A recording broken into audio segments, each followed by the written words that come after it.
Hey, hello, hello, hello.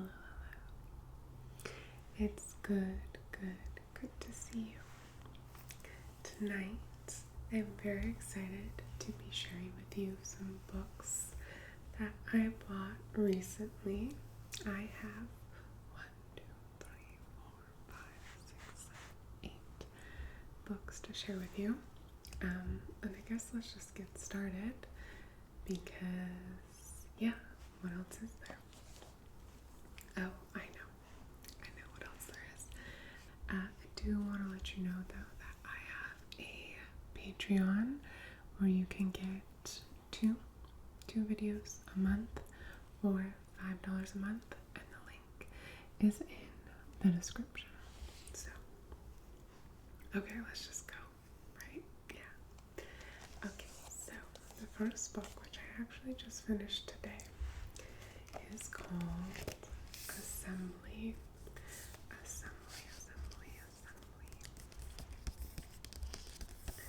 By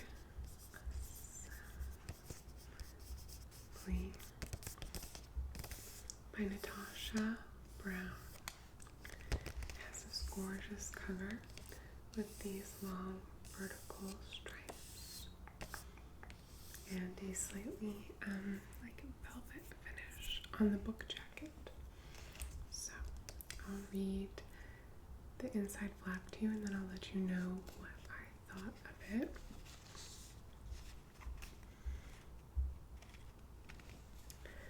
Come of age in the credit crunch. Be civil in a hostile environment. Go to college, get an education, start a career. Do all the right things, buy a flat, buy art, buy a sort of happiness. But above all, keep your head down, keep quiet, and keep going.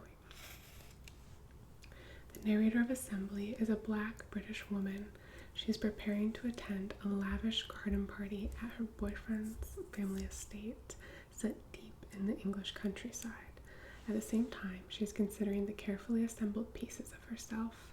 As the minutes tick down and the future beckons, she can't escape the question, is it time to take it all apart?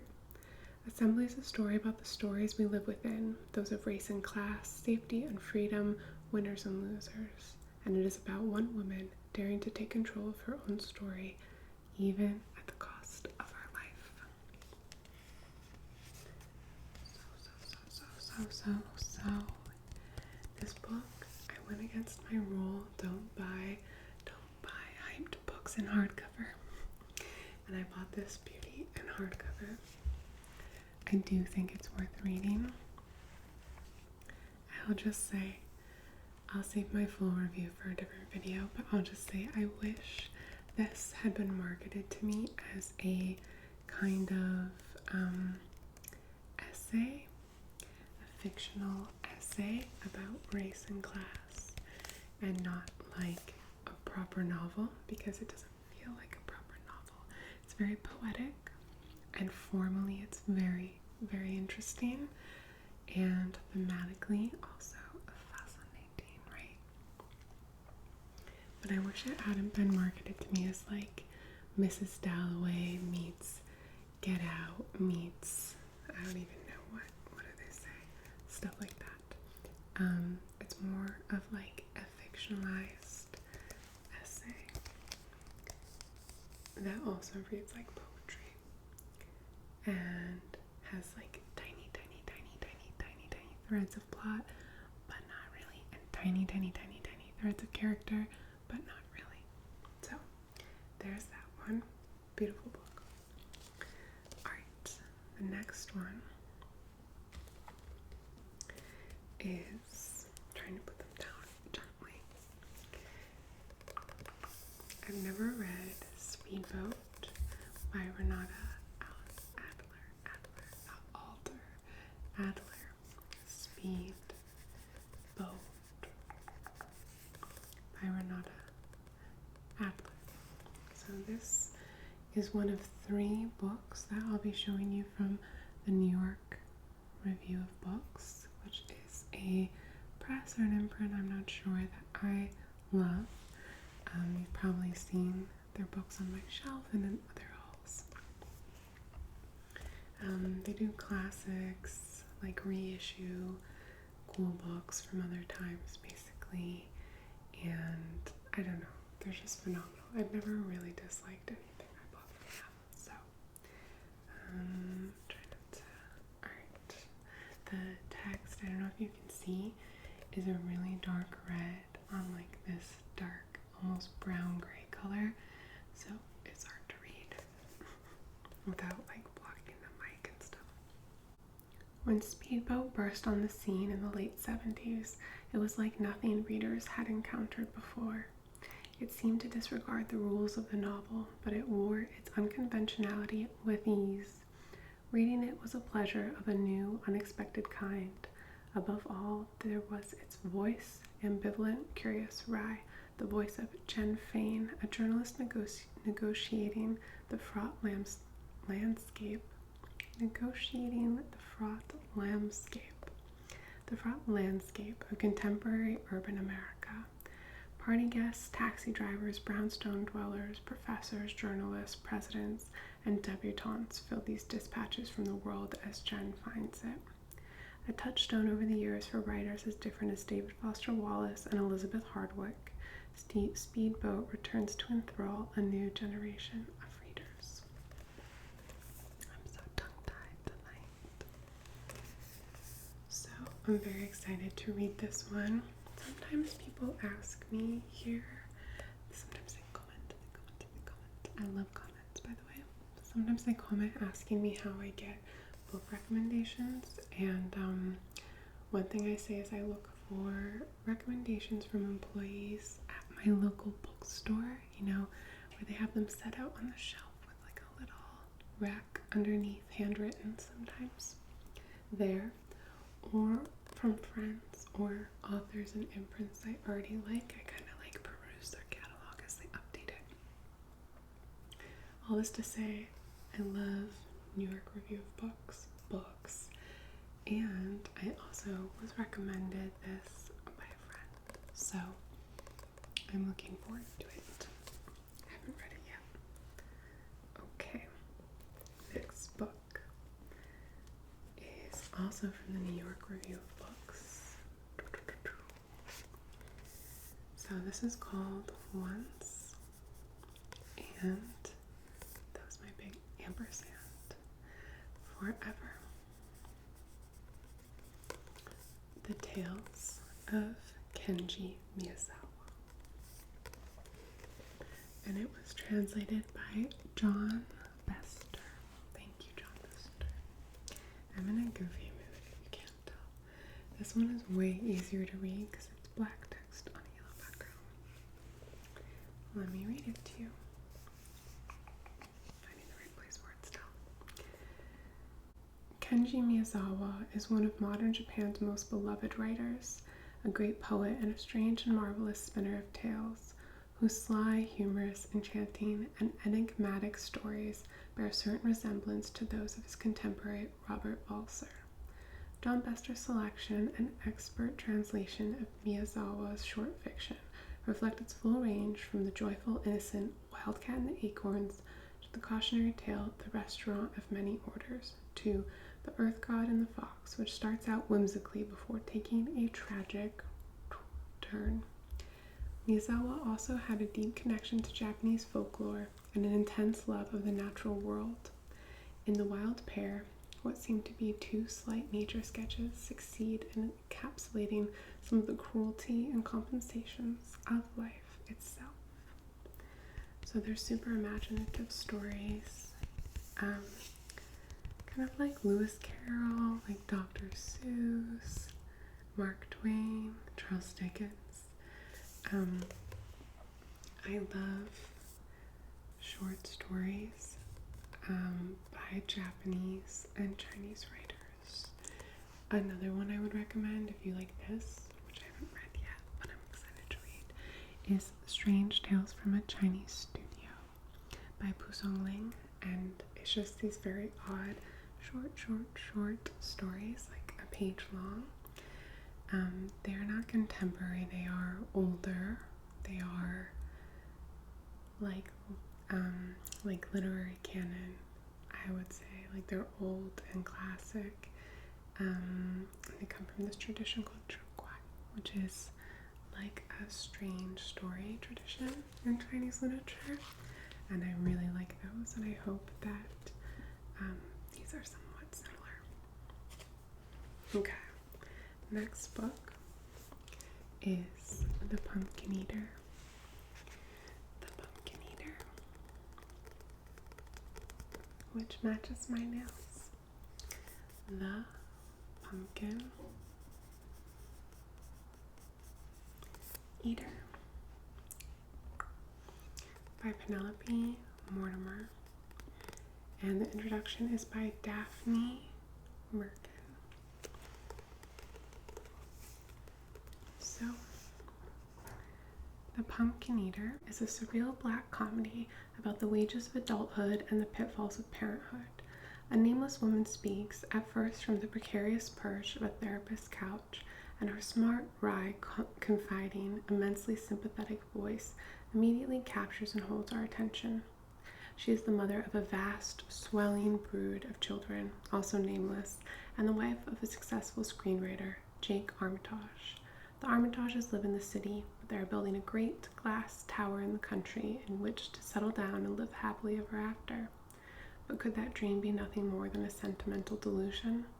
At the edges of vision, the spectral children come and go, while our heroine, alert to the countless gradations of depression and the innumerable forms of betrayal, tries to make sense of it all. Doctors, husbands, movie stars, bodies, grocery lists, nursery rhymes, messes, aging parents, memories, dreams, and breakdowns.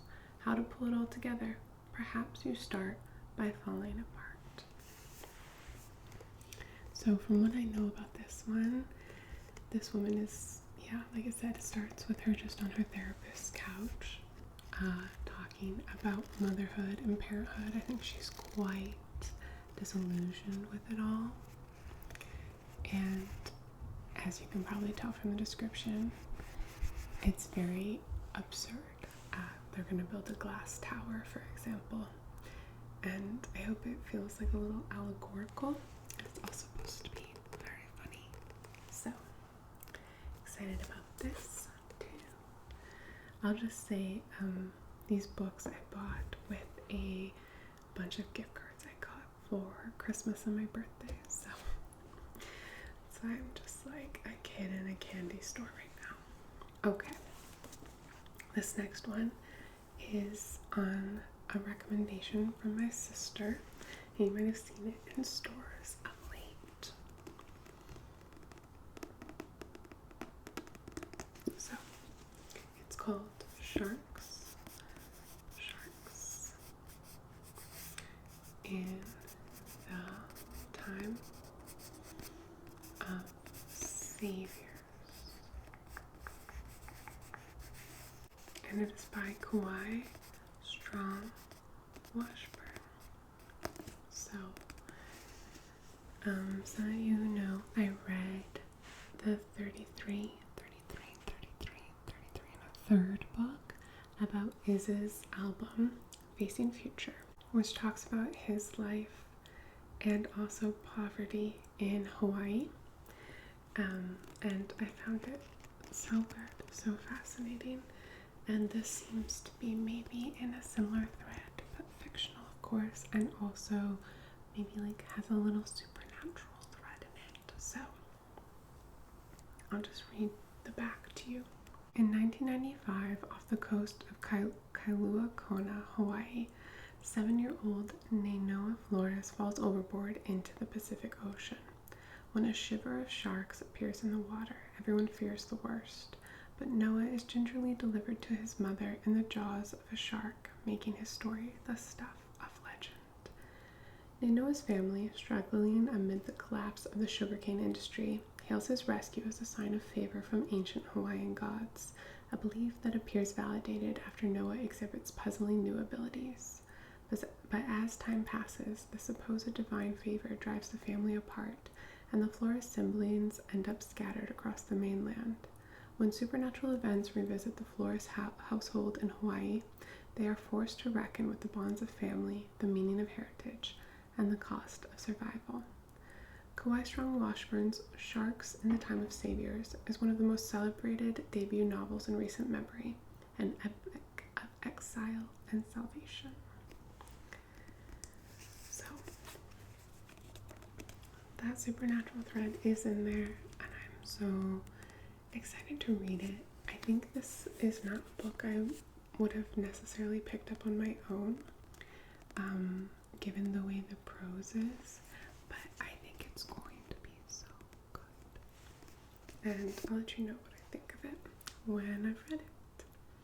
There's another one in this pile that I've read. That comes later. Okay, then we have so many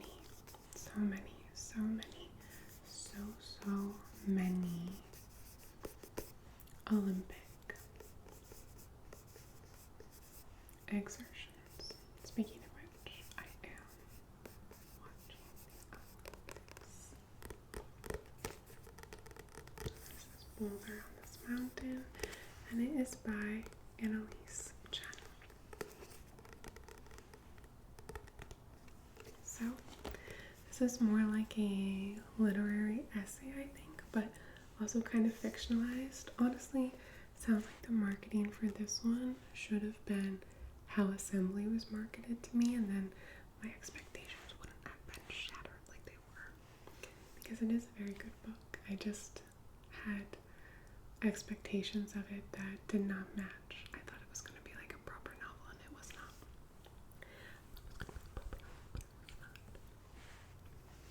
Anyway, let me read the back of this to you.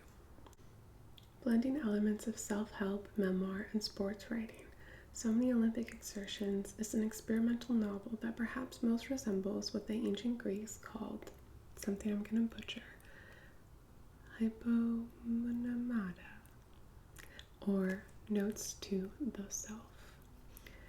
Taken together, the observations, reminders, and self-exhortations that make up this novel constitute a personal handbook on how to live, or perhaps more urgently, why to live. A question the narrator, graduate student Athena Chen, desperately needs to answer. When Chen hears news that her brilliant friend from college has committed suicide, she is thrown into a fugue of fear and doubt. She begins to compile a collection of anecdotes and close readings of moments in the sometimes harrowing, i.e. bloody, world of sports. Sports are intense, and in doing so, starts to question the validity and usefulness of our current narratives of success. A deep examination of life's seemingly mundane, unexpected, or failed moments, quote-unquote failed moments, both epic and daily. So Many Olympic Exertions puts a spin on the autofiction trend to examine what counts as meaningful in the field of our lives. This completely original take on a sports novel makes a stunning debut. I don't think it will be quite at the level of like The Argonauts Say or anything by Maggie Nelson, but I think it will be very good, to say the least. I read an excerpt of it a long time ago where she's talking about watching a woman struggling to finish a race, and I just think that the thoughts and themes it's going to discuss and like engage with will be very, very interesting. So there's that. Two more. Okay, this one I've read. I just read it and I loved it. So this is The Idiot. The Idiot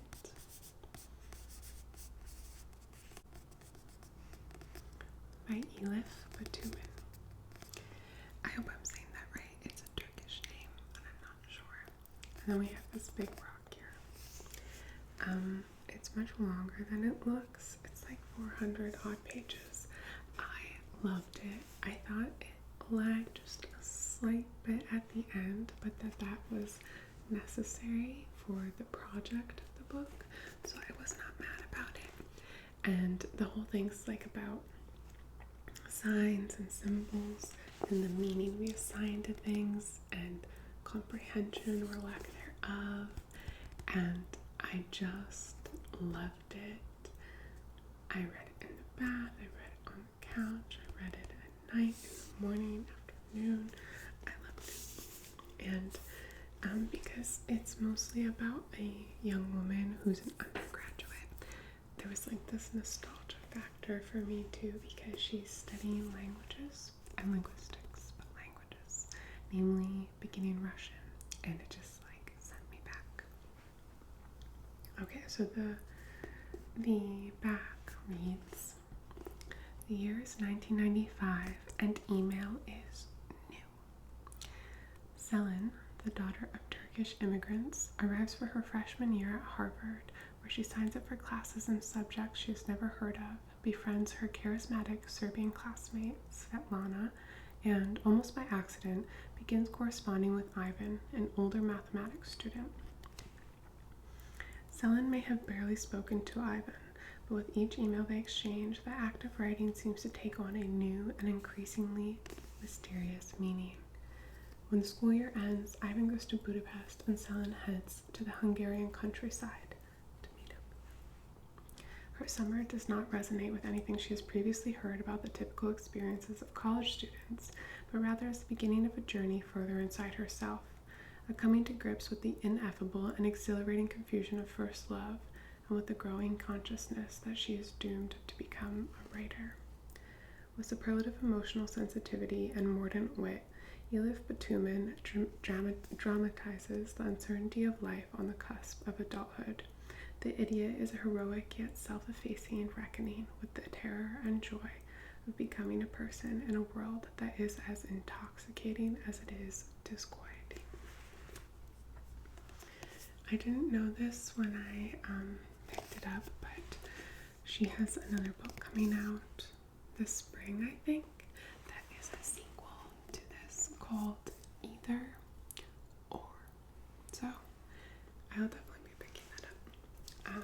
If you've read this, let me know what you thought, because I just really enjoyed it.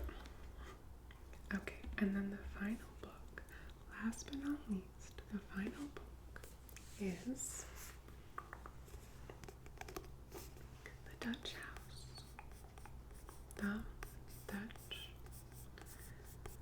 House by Anne, our good friend Anne Patchett.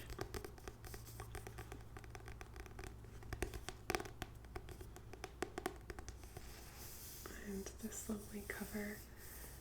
I do like the cover. Okay, so this back does not tell me what the book is about. It says, like swallows, like salmon, we were the helpless captives of our migratory patterns. We pretended that what we had lost was the house, not our mother, not our father. We pretended that what we had lost had been taken from us by the person who still lived inside. Okay, let's see if it says anything more inside about it. It doesn't appear to, which is a shame. Nope, because I wanted to tell you what it was about. I'm not entirely sure, but I can guess that it is about, I think, two siblings, and like the back says, there's this house in the family, maybe it gets taken away. It's like if there's a family drama, perhaps, and knowing it's Anne Patchett, it's going to be well written. But here's the other thing I was going to say, secret. I have not read Anne Patchett before, so don't tell anyone. But I am really looking forward to this book. I've liked the cover from the get-go, and it just keeps popping up at me. It was a paperback, so not like a crazy investment to take a risk on someone who I've heard, as a writer, I've heard like very good things about her. So. Those are the 8 books that I bought with my Christmas and birthday money. And I'm very excited to share them with you.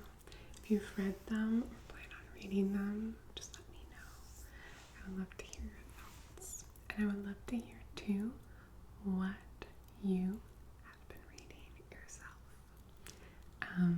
It's always interesting to me. So let me know what you've enjoyed lately or what you've not enjoyed.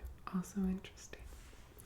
I hope you're doing super, super, super well. And if you're not, that's okay too. Good night. Good night.